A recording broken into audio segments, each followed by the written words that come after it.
The State of Israel was born on the 14th of May 1948, approved by both the United States and the Soviet Union, but hated by neighboring Arab states who at once attacked the cuckoo in the Arab nest.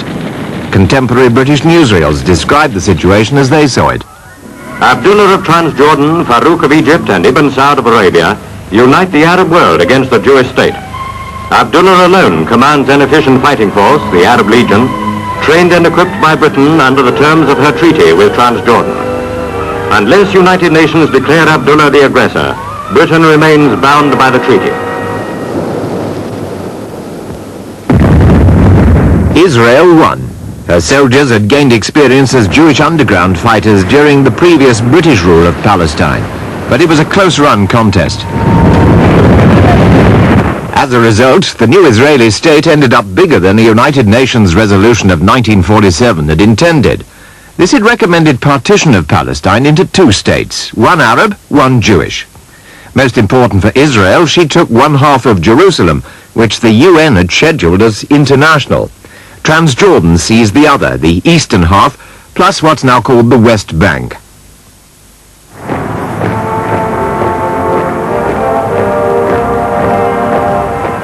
The British had ruled Palestine under a League of Nations mandate from 1922 to the birth of Israel.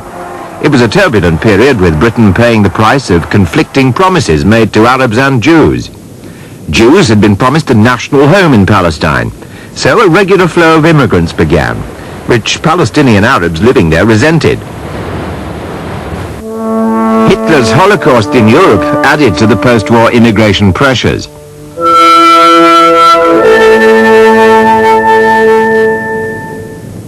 The war produced the first Palestinian Arab refugees fleeing to camps in neighboring Arab states, never to return.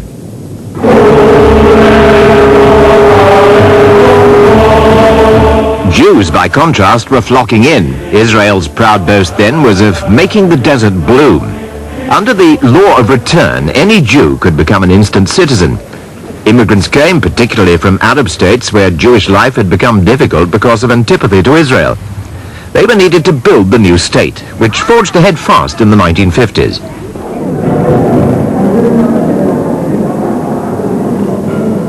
King Farouk, who came to the throne in 1937, was overthrown in 1952.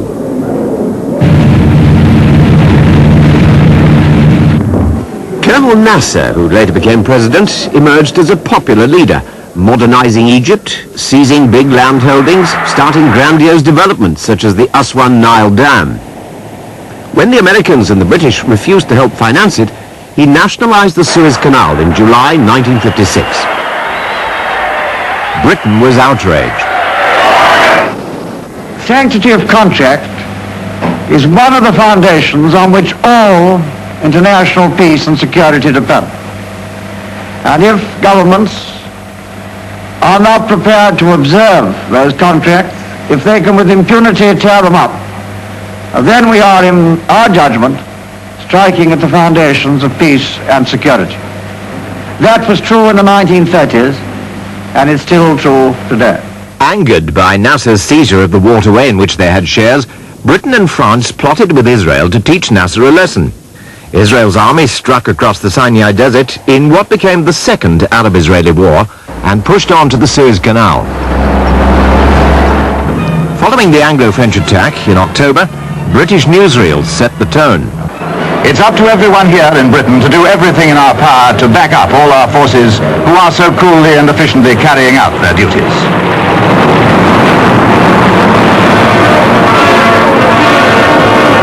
Down below we can see a bridge that's been blown up.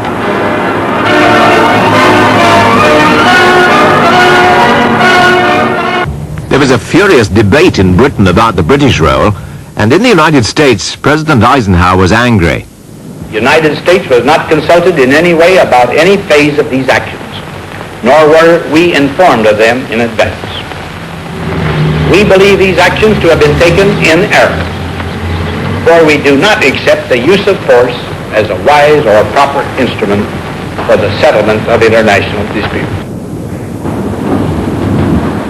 Under American pressure, the British and French troops withdrew from Egypt and were replaced by United Nations soldiers.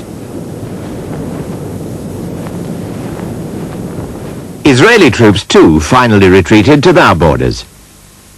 Israel gained two achievements. The Straits of Tiran, which Nasser had closed, was reopened to her shipping, and the UN force was to supervise Egypt's border with Israel. Nasser was now a national hero. Israel had won the war, but Egypt had gained the peace. The Soviet Union, now friendlier than ever, agreed to pay for the Aswan Dam, to supply Egypt with more arms and thousands of military advisors to train Egyptian forces. Beaten again, but each time the Arab side came back, strength renewed. Nasser built up his armed forces in the mid-60s and fell victim to his own propaganda about Egypt's might. And all this time, the common enmity they still felt for Israel was the Arabs' one unifying factor. In May 1967, the UN was ordered out of Egypt at short notice by President Nasser. He reinforced his troops in Sinai, concluded quick defense treaties with Jordan and Syria, then blockaded the Straits of Tiran to Israeli shipping. A fatal move. Israel had already warned him that this action would lead to war.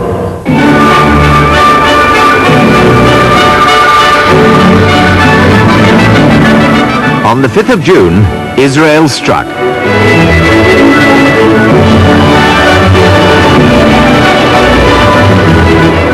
Hundreds of Egyptian warplanes were destroyed on the ground.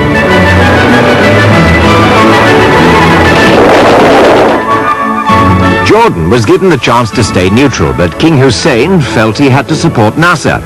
His aircraft too were destroyed, along with Iraq's and Syria's.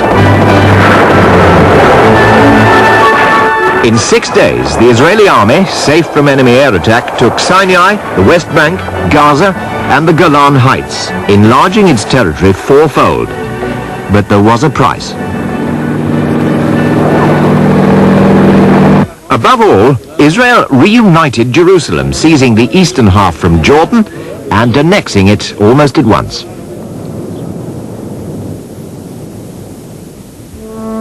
This was followed by another great exodus of Palestinian Arabs, many moving on from refugee camps in the Jordan Valley where they'd lived since 1948. Most would never return.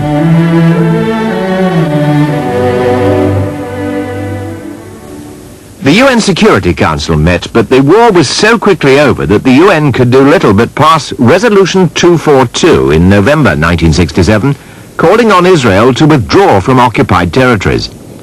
Israel, Egypt and Jordan all accepted the resolution in principle, and 242 became the basis for any future peace negotiations between Israel and the Arab states.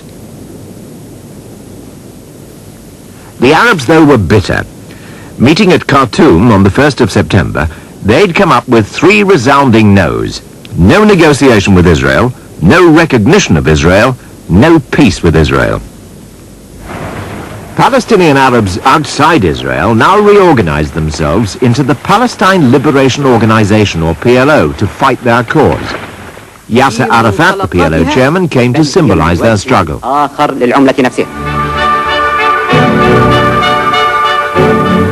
The PLO grabbed world attention with a series of terrorist incidents, such as the hijacking of the airliners, which they blew up at Dawson's Field in Jordan.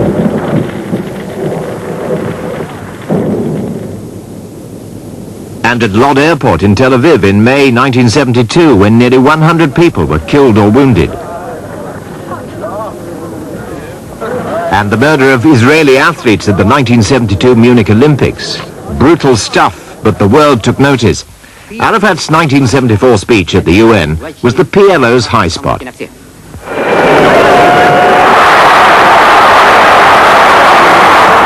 Egypt, meanwhile, had lost its champion. In 1970, Nasser had died, receiving a hero's funeral.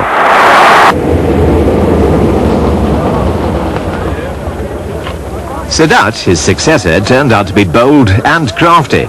In 1972, he expelled more than 15,000 Soviet advisors, but still relied on Soviet arms. He was courting the Americans whilst preparing for another war, rehearsing his army for the recapture of the Suez Canal from Israel. Sadat wanted his occupied land back.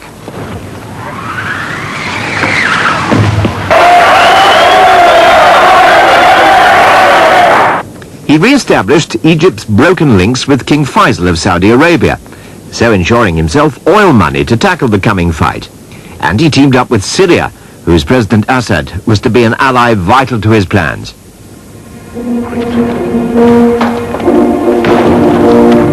On October the 6th, 1973, Egyptian troops crossed the Suez Canal. Syria attacked simultaneously in the east. It was Sadat's tit-for-tat. The Israelis were caught napping. Overconfident from their success in 1967, they never dreamed the Arabs would risk a repetition of that drubbing. Egypt's jubilation was short-lived. After wobbling perilously for 2 or 3 days, Israel fought back. The Israelis out-generaled both Arab armies, only to be robbed of complete victory by the Americans and the Russians, who intervened to impose a peace. Each superpower saw the danger that Middle East war could suck them in, not to collaborate, but to clash.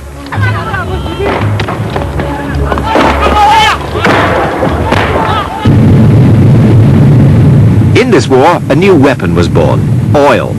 For a time, Arab oil producers embargoed supplies to the Americans and the Dutch, making an example. To the West, the weapon was a threat, shaping American diplomacy for months to come. Henry Kissinger, the US Secretary of State, developed an even-handed policy towards Israel and the Arabs, which Israel didn't like one little bit from the nation she rated as her best friend. By stopping the 73 war before the total rout of Sadat's troops, Kissinger and the Russians enabled Sadat to survive, still a hero to his own people. The Americans and Russians co-sponsored a peace conference in Geneva, with the Americans making all the running, but Syria stayed away. It was Dr. Kissinger's famous shuttles between Israel and the Arab capitals that resulted in military disengagement agreements with partial Israeli withdrawals from occupied land. There, the process stuck. In return for being cooperative, Israel received massive American aid and military help in re-equipping her armed forces. But Israel's long-ruling Labour Party paid the price of financial scandals and for stories of unpreparedness in 1973. Menachem Begin, the Likud opposition leader, was elected Prime Minister in 1977. A tough conservative who resisted all US efforts to reconvene the Geneva Conference and spoke of the occupied West Bank as part of historic Israel. Jimmy Carter, now American president, had been trying to breathe life into the deadlocked peace process, inviting both Palestinian and Soviet participation. The one alarmed Begin, the other Sadat. Egypt's president played a trump card. On November the 19th, 1977, he flew to Jerusalem, to the heart of enemy territory.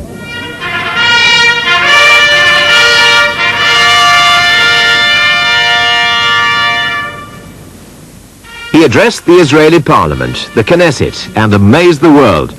Until that day, all Arab leaders had refused even to acknowledge Israel's existence, despite constant reminders on the battlefield. Sadat's journey broke the boycott, offering the first real hope of peace for a generation.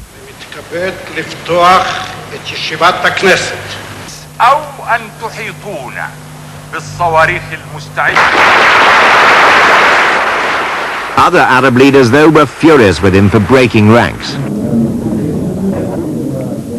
Even so, it took President Carter himself summoning Sadat and Begin to talks at Camp David in the United States almost a year later in 1978 to make anything concrete out of Sadat's extraordinary journey. After 12 fraught days, with Carter as ringmaster, the trio agreed on a framework for Middle East peace. What they achieved was the outline of an Israeli-Egyptian peace treaty and a proposal for Palestinians of the West Bank and Gaza to run their own affairs, but short of an independent state. Another 6 months passed. President Carter had to go to the Middle East before getting Egypt and Israel actually to seal their peace treaty. The treaty was signed in Washington. It was the end of an era. Egypt recognized Israel and relations were to be normalized. President Sadat got back Sinai in staged withdrawals. Begin made his first official visit to Egypt in 1979, but it was a cold peace in the early years. The PLO had by now set up shop in Lebanon. They felt that Sadat had got his peace all right, but Camp David offered no practical progress towards theirs. The Rabat Summit of Arab Leaders in 1974, the year when the PLO was at its peak and was then recognized as the sole legitimate representative of the Palestinian people. A month later, Arafat, in triumph, had addressed the UN General Assembly, brandishing, in his words, a gun and an olive branch. Neither was to profit the Palestinian cause much.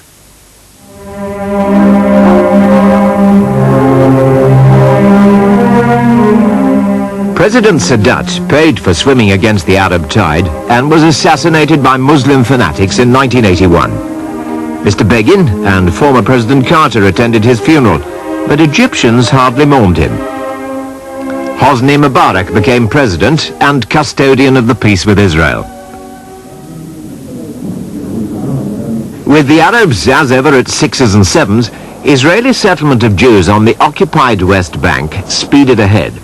Ariel Sharon, the minister responsible for settlement, produced a plan for 2 million settlers within 20 years. Time was beginning to run out for the Palestinians. The PLO presence in Beirut and Lebanon had become increasingly bloody. The Syrian army had been forced to intervene against them there in 1976.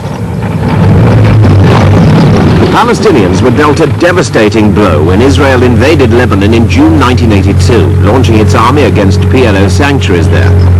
Egypt's President Mubarak was hugely embarrassed, since Israel's invasion was made possible because Egypt was no longer a potential Arab enemy. Codenamed Peace for Galilee, the invasion's stated aim was a quick strike to clear away PLO forces within rocket range of Israel's border communities.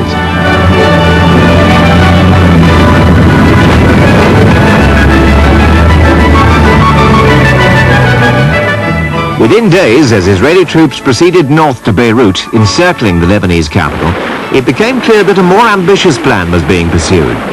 Thousands of PLO fighting men, Arafat himself included, were trapped inside Beirut. Only American pressure on Israel saved them. The PLO agreed to leave under safe conduct.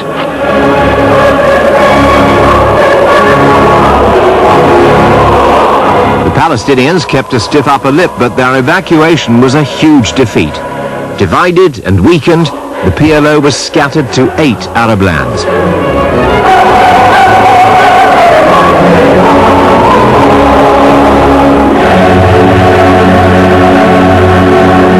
From then on, for Israel, it was all downhill. Far from weakening Syria's hold on Lebanon, 3 years of Israeli occupation left President Assad of Syria master of the scene. Israel's protege, Bashir Gemayel, a young Maronite Christian and Lebanon's new strongman, was elected in August 1982. 3 weeks later, he was assassinated. Bashir had not been acceptable to the Syrians. Amin Gemayel succeeded his brother Bashir. Reluctantly, he signed a normalization treaty with Israel. But within a year, in March 1984, Assad of Syria had forced him to cancel it. An American-led multilateral force tried to bolster the Gemayel regime, but Syrian influence put paid bloodily to their intervention. 240 US Marines were killed when their Beirut headquarters was blown up in October 1983. Israel's attempt to play Lebanese politics only undermined Gemayel and isolated Israel's erstwhile Maronite Christian friends, profiting Nabi Berri, the leader of Amal, the Shia Muslim private army, profiting above all President Assad. Not at all what the Israelis had intended. In September 1984, a new Israeli government under Shimon Peres resolved to cut its losses, deciding to withdraw its troops from Lebanon unconditionally. Its aggressive bid to control Lebanon and influence Arab politics had failed. But luckily for Israel, its peace with Egypt survived the war.